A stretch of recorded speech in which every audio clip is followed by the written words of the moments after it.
Boa noite para os amigos ligados na turma do bate-bola, confirmando 6:17.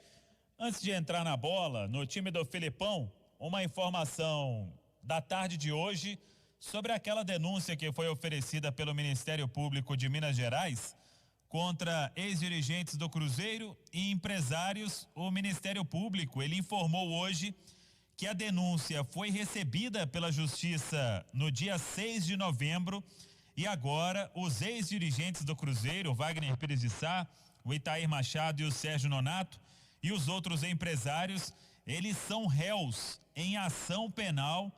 Lembrando que naquele levantamento do Ministério Público aqui de Minas, eles consideraram que o prejuízo causado ao Cruzeiro foi de cerca de 6,5 milhões de reais.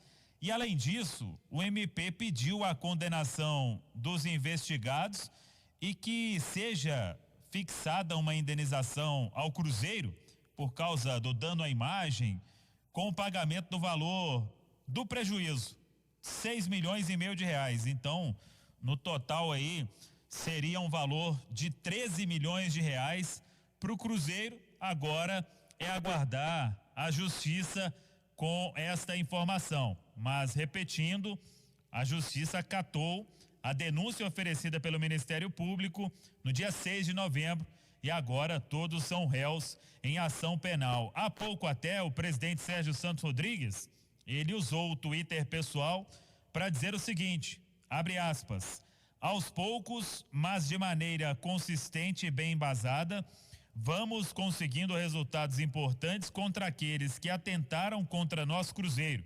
Obrigado, Ministério Público de Minas Gerais e ao nosso corpo jurídico, fecha aspas, a manifestação do presidente Sérgio Santos Rodrigues. É aguardar agora os próximos passos na justiça com esta ação penal. Muito bem, na bola, o Cruzeiro de folga mais uma vez nesta quarta-feira, tem a reapresentação amanhã à tarde na Toca, e aí o Filipão começando os preparativos para o jogo contra o Figueirense.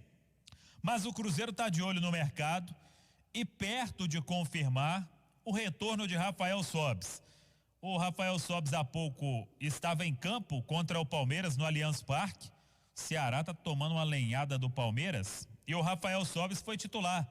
Jogou os 45 minutos. Provavelmente a despedida dele do Ceará para vir aqui para o Cruzeiro.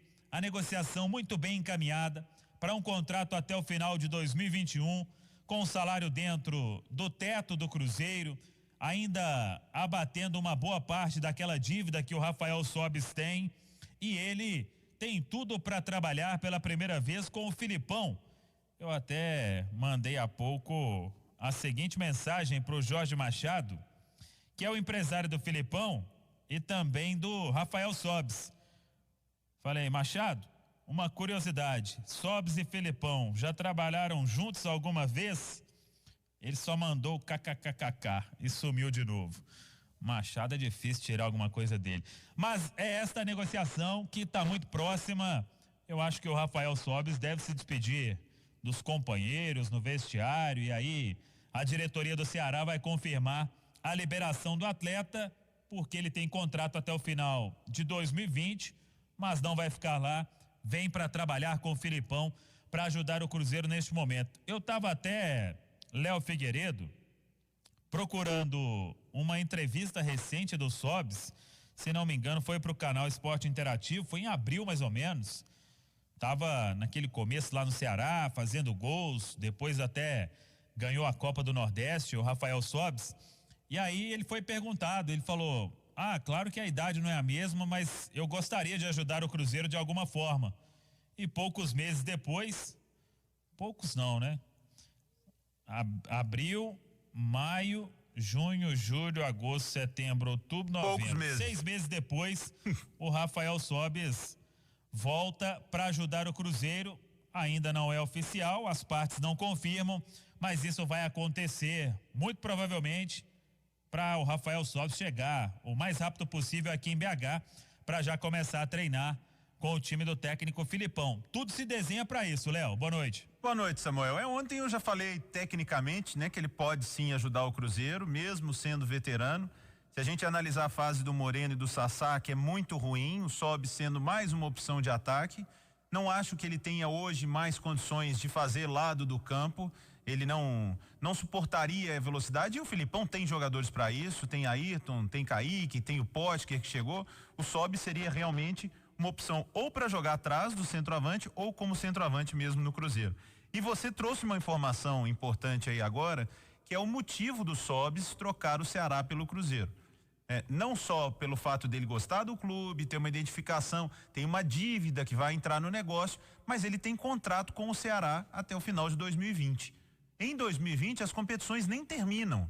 Então, se ele e o Ceará não chegaram num acordo para essa permanência, é normal o retorno dele do Cruzeiro. Porque hoje eu recebi algumas indagações, Samuca. Mas por que ele vai trocar o Ceará pelo Cruzeiro nesse momento e tudo? Porque o contrato dele está acabando, nem terminaria o Campeonato Brasileiro, e o Cruzeiro tá propondo para ele uma boa oportunidade de fazer parte desse projeto Filipão. Então, tomara que dê certo. Pelo que eu vi hoje, eu acho que ele já está com a cabeça no Cruzeiro, viu, Samuel? Mas aqui, com toda sinceridade, eu vou até perguntar ao Rafael Sobis mais tarde, porque o Ceará, ele chegou a falar em um momento, há pouco tempo, que teria conversa para renovação. Eu acho que nesse caso, Léo, vai pesar a vontade do Sobis e essa questão do Jorge Machado e do Filipão. Porque ele tem sido titular lá, né, Samuca? Em bons jogos ele foi titular lá no Ceará. Então, por exemplo, o Guto Ferreira, ele tinha o Felipe Viseu hoje no banco. Ele não tem o Kleber grandalhão porque não pode atuar na Copa do Brasil. E aí ele acabou colocando o Rafael Sobis. Então eu acho que vai ser mais uma vontade do Sobis de trabalhar com o Filipão. São lá do Sul, se conhecem bem. Então, por isso a negociação caminha desta forma. E vamos ver o que o Cruzeiro vai conseguir mais no mercado. O Filipão falou de 2 reforços na entrevista coletiva depois do jogo contra o Guarani. Não sei se vai mais buscar algum volante ou se ele está satisfeito com o que os volantes têm apresentado, com a chance do Ramon atuar ali também. Vamos aguardar. O certo é que o Cruzeiro também não tem muita grana para sair investindo. Tenta a contratação ainda do Copete, atacante colombiano do Santos. Eu até conversava com um colega da imprensa de Santos, o Lucas, da Gazeta Esportiva, e ele falava que tá um imbróglio muito grande. A comissão técnica quer a permanência do Copete, só que ao mesmo tempo o Santos não pode inscrever jogador por causa da punição da FIFA, e aí o Cruzeiro toparia pagar metade do salário, R$125 mil, só que dependeria também de passar pelo Conselho do Santos, porque é ano de eleição. Aí o conselho tem que aprovar. Então tá uma situação indefinida até o momento.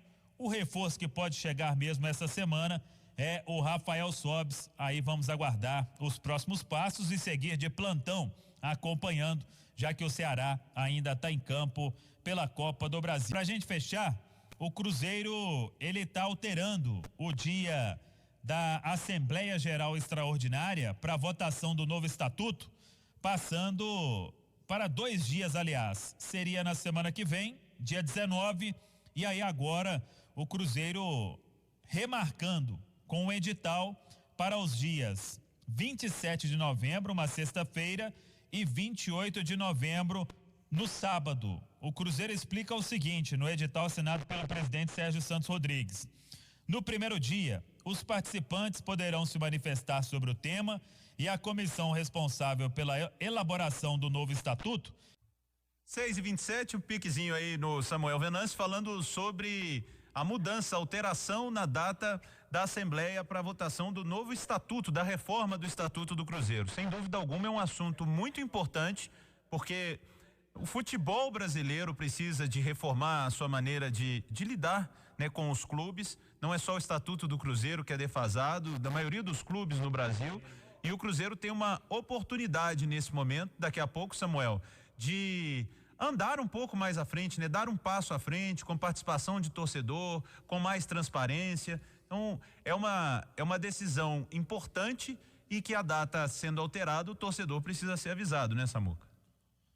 Pois é, então, aí eu estava falando que no primeiro dia os participantes poderão se manifestar sobre o tema e a comissão responsável pela elaboração do novo estatuto vai responder dúvidas e questionamentos, de acordo com as regras que serão divulgadas em breve pelo Conselho Deliberativo. E no segundo dia, aí sim, a votação. A votação ela vai ser de forma virtual, porque são muitos que podem participar desta escolha do novo estatuto, aprovar ou não. Aí entra a questão também dos associados, então seria um número muito grande para marcar presença lá no Barro Preto. Então o Cruzeiro está fazendo desta forma e por isso esta remarcação sendo feita da Assembleia Geral para os dias 27 e 28 de novembro. Vamos acompanhar esse estatuto novo que foi montado aí pela Comissão de Reforma.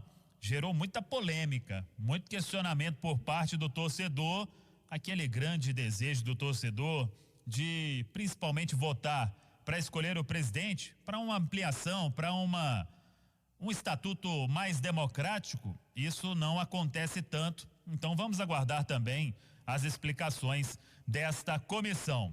6h29, tá tudo dito, Emanuel. A partir de amanhã é pensamento no Figueirense, o jogo da outra semana, dia 20 de novembro, no Gigante da Pampulha.